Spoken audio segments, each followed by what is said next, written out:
अस्सलामु अलैकुम वरहमतुल्लाह। नाजरीन, ये वीडियो देखिए और बताइए मुफ्ती साहब ने क्या सही कहा। कमेंट बॉक्स में आपकी राय ज़रूर मिलनी चाहिए। देखिएगा मुफ्ती साहब क्या कह रहे हैं। हमारे यहाँ तो एक वहाबी अगर वहां बैठ के खाना खा ले ना तो सारी बारात का निकाह टूट गया।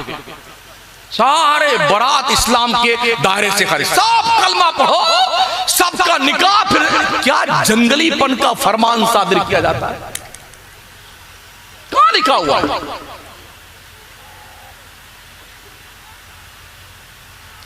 जो भी 22-20 करोड़ 35 करोड़ 30 करोड़ जो मुसलमान गिना जाता भारत में, क्या सिर्फ सुन्नी है? ये 32 करोड़ 35 करोड़ जो बताया जाता है, क्या सिर्फ सुन्नी 32 करोड़, या इसमें हर कलमा को दाखिल है? हर कलमा को दाखिल है। हमारे इस भारत मुल्क पर, प्यारे मुल्क पर अगर कोई पागल मुल्क चाइना हो या पाकिस्तान हो या कोई भी अटैक करे तो क्या हम इसलिए शामिल नहीं होंगे? इसमें वहाबी लड़ रहा है तो हमको लड़ने जाए? देवबंदी लड़ने के हम नहीं जाएंगे?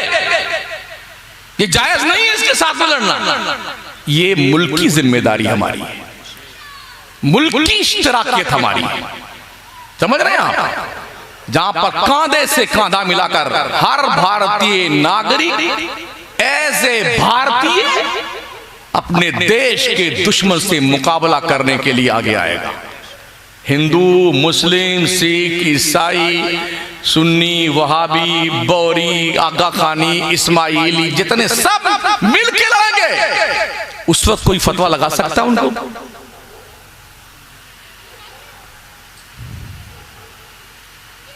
इसलिए बहुत सोच समझकर जीने की जरूरत है। उनका अकीदा उनके साथ, हमारा अकीदा जो मसलकी आला हजरत है वो हमारे साथ। बेशक, सुभान अल्लाह। इस पर कोई कंप्रोमाइज नहीं, कोई समझौता नहीं। लेकिन जब मुल्की पैमाने पर, मिल्ली हैसियत से, समाजी हैसियत से कोई जरूरत पेश आएगी तो एक दूसरे को एक दूसरे के साथ खड़ा होना ही पड़ेगा। Definite, no doubt. एक मिसाल पेश करके गुफ्तगू खत्म करूं। ये मकान आपका है, आपके बगल में एक वहाबी का मकान है, इस तरफ देवबंदी का मकान है। इस वहाबी के दुकान मकान में आग लग जाए तो क्या आप अपनी आंख पे पट्टी बांध करके,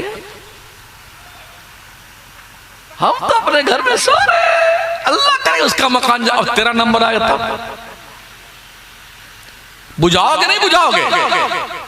ये समाजी जिम्मेदारी है। ये सोच कर बुझाओ इसके बाद तेरा नंबर ना आ जाए जलते जलते, ये सोच रहा हूं। समझ रहे हो? तो इस समाजी जिम्मेदारी को समझने की कोशिश कीजिए। और आज बहुत जरूरत है इस बात को समझने की। हमें बहुत दूर तक सोचने की जरूरत है और कुछ एक बाउंड्री मुतय्यन करके, जो मिसाक़े मदीना की रोशनी में, बेशक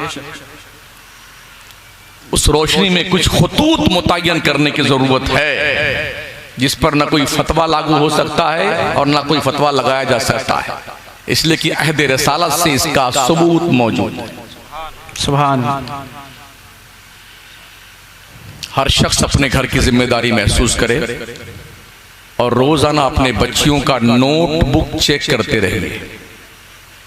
कॉलेज और स्कूल यूनिवर्सिटी में आपके बच्चों को 7 दिन तक कुफ्र और शिर्क सिखाया जाता है, इल्ला माशाअल्लाह। एक दिन में आप क्या करेंगे?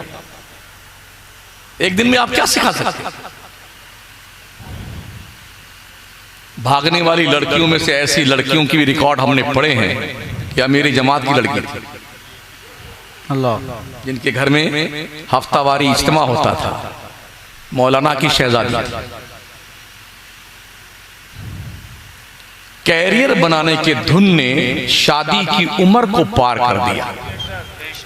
यूनिवर्सिटी में पहुंच गए, 30 साल की उम्र हो गई लड़की की, 35 साल की हो गई। अब जल्दी रिश्ते नहीं आते हैं तो बाज़ाब्ता तौर पर उसमें अखबार में निकलवाया जाता है, दलाल भी मौजूद है शादी करवाने वाले।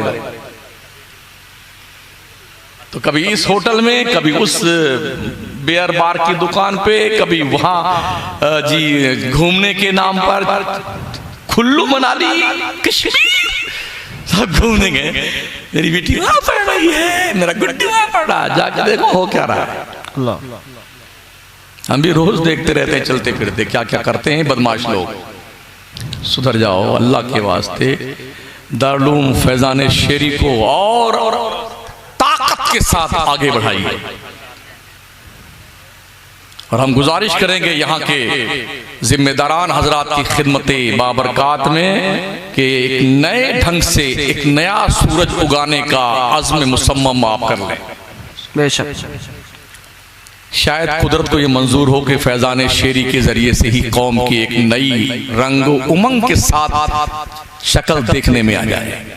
बेशक बहुत मदरसे चलते हैं, गांव गांव मदरसे, कहीं की ईंट कहीं का रोड़ा, भानुमती ने कुंबा जोड़ा, दरवाजा है तो कुंडी नहीं है, कुंडी है तो दरवाजा नहीं है, खिड़कियां टूटी हुई हैं, दो दो कमरा है, कहीं एक ही कमरा है, उसको भी जामिया वो जनता ही नहीं जामिया किसे कहते हैं। हाँ, एक कमरे पे मुश्तमिल जामिया है। और जब दिल्ली हम पहुंचे जामिया मिल्लिया को देखा, हमने कहा या अल्लाह ऐसा जामिया होता। अल्लाह रहम फरमाए हम सब पर, अल्लाह जिंदो ताबिंदा आप सबको रखे, शादो आबाद रखे।